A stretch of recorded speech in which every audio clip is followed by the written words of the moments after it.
Something that we've learned about bees, they don't discern between a weed or a flower.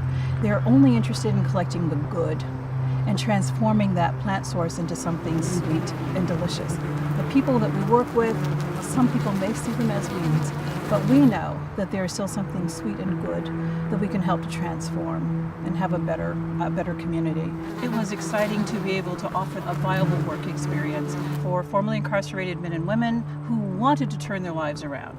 We chose to make honey-infused skincare products and raw local honey because it was honestly the last idea that we had before we decided to maybe step out of this whole concept of launching a social enterprise business. And what made sense for us was talking with a group of beekeepers. We learned that beekeeping is a profession or a hobby that's passed on through storytelling. And I thought, wow, if that's what it requires, then I think most anyone, no matter what their education, no matter what their work experience, could learn the art and the science of beekeeping. And so that led us down this path. I'm a head beekeeper at Sweet Beginning. I manage around 150 hives in the Chicago area. I go to different Mariano stores and display our products, advise people of them, let them know our story.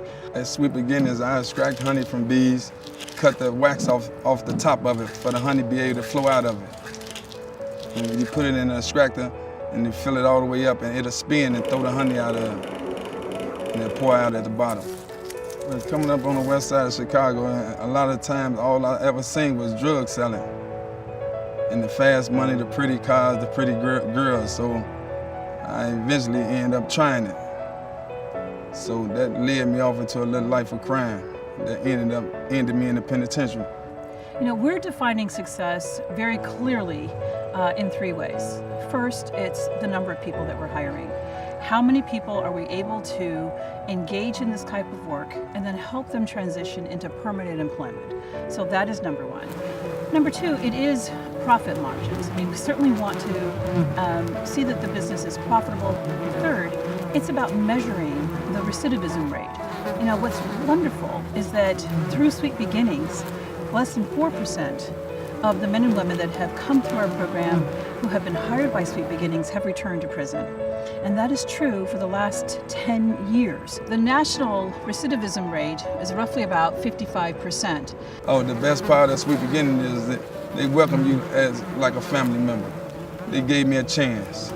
You know, they didn't look at me like somebody coming out of prison or anything. They just looked at me like somebody was coming on part of the crew. I don't have any more bad in me. All I have is good.